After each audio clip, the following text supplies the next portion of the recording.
नमस्कार मित्रों, आप सभी का फिर से एक बार हार्दिक स्वागत है सत्य धर्म ज्ञान यूट्यूब चैनल पर। दोस्तों, वैसे तो आप सब जानते ही हैं कि मृत्यु लोक पर जन्म लेने वाला कोई भी प्राणी अमर नहीं होता, अर्थात उसे एक न एक दिन मरना ही होता है। लेकिन क्या आप जानते हैं कि मरने के बाद आत्मा का क्या होता है, या फिर मृत्यु के 24 घंटे के बाद आत्मा अपने घर वापस क्यों लौटती है, साथ ही वह कितने दिनों तक घर में रहती है? अगर आप इस बारे में नहीं जानते तो आपकी जानकारी के लिए बता दें कि इन सभी सवालों का जवाब हिंदू धर्म के 18 पुराणों में से एक गरुड़ पुराण में स्पष्ट रूप से दिया गया है। और आज के इस वीडियो में हम आपको इस विषय पर विस्तार पूर्वक बताने वाले हैं। गरुड़ पुराण में यह बताया गया है कि जब किसी व्यक्ति की मृत्यु हो जाती है तो यम के दूत उसकी आत्मा को अपने साथ यमलोक ले जाने के लिए आते हैं, जहां पर उसके जीवन भर के पाप और पुण्य कर्मों का हिसाब किया जाता है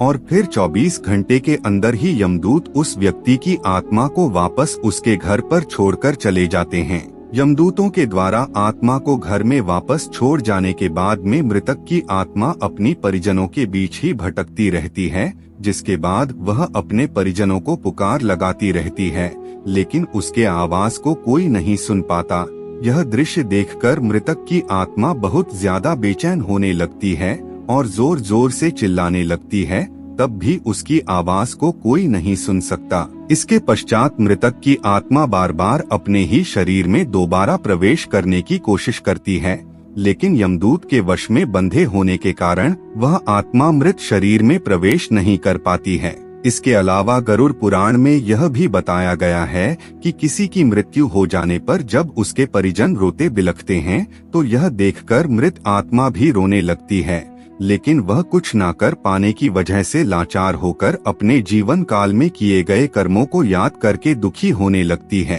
अगर गरुड़ पुराण के अनुसार देखा जाए तो जब यमदूत मृतक की आत्मा को जब उसके परिजनों के बीच छोड़कर जाते हैं तो आत्मा में इतनी ऊर्जा नहीं रह जाती कि वह यमलोक की यात्रा तय कर सके। गरुड़ पुराण के अनुसार जब किसी की मृत्यु होती है और उसके निमित्त पिंडदान किया जाता है तो उस पिंडदान से भिन्न भिन्न अंगों की रचना होती है। साथ ही 11वें और 12वें दिन जो पिंडदान किए जाते हैं उससे मृत आत्मा रूपी शरीर की ऊपरी त्वचा का निर्माण होता है। इसके अतिरिक्त जब 13वीं की जाती है तब मृतक के नाम से जो पिंडदान किया जाता है उससे ही ऊर्जा प्राप्त करके वह यमलोक तक की यात्रा तय करती है। लेकिन अगर आत्मा पापी हो तो उसे 13वीं भी ग्रहण करने की आज्ञा नहीं दी जाती, अर्थात मृत्यु के 13 दिनों बाद जो हम मृत आत्मा के नाम से पिंडदान करते हैं उसी से आत्मा को मृत्यु लोक से यमलोक तक जाने का बल मिलता है। दोस्तों, इसीलिए गरुड़ पुराण में बताया गया है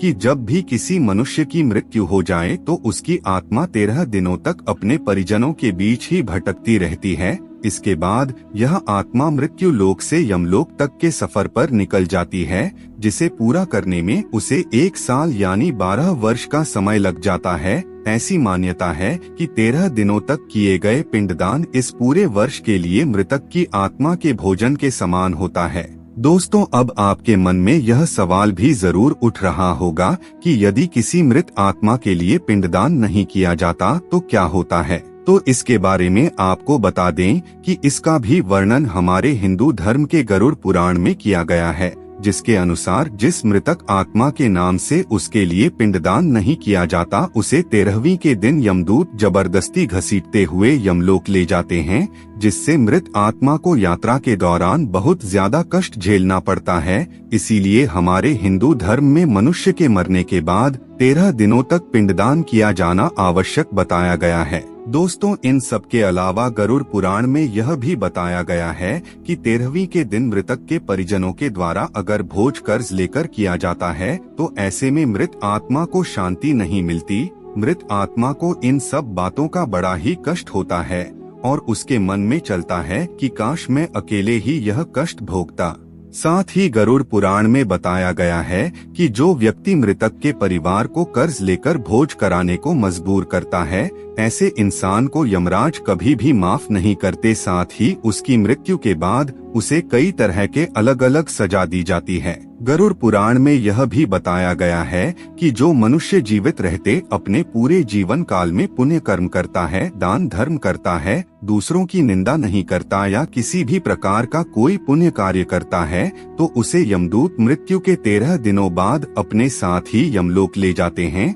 जिस मार्ग में किसी भी प्रकार का कष्ट नहीं झेलना पड़ता। लेकिन इसके विपरीत अगर कोई मनुष्य अपने जीवन काल में बुरे कर्म करता है तो उसे यमदूत यमलोक के रास्ते में कई तरह के यातनाएं देते हैं, जिससे वह थर थर कांपने लगती है और यमदूतों से बार बार क्षमा याचना करने लगती है, लेकिन यमदूत उसे कदाचित माफ नहीं करते। इसके बाद जो पुण्य आत्मा यमलोक पहुंचती है तो यमराज उसे कर्मों के आधार पर स्वर्ग लोक भेज देते हैं, जबकि पापी आत्मा को उसके द्वारा किए गए बुरे कर्मों की सजा भुगतने के लिए उसे नर्क में फेंक देते हैं और सजा पूर्ण होने के बाद वापस ऐसी आत्मा को निम्न योनि में वापस मृत्यु लोक भेज दिया जाता है। इसीलिए हम अंत में यही कहेंगे कि अगर मनुष्य का जन्म मिला है तो पुण्य काम करके इस जन्म मरण के चक्र से मुक्त हो जाइए। तो मित्रों, उम्मीद करते हैं वीडियो आपको अच्छी लगी होगी। आज की वीडियो में बस इतना ही, फिर मिलते हैं किसी नई जानकारी के साथ। तब तक के लिए धन्यवाद।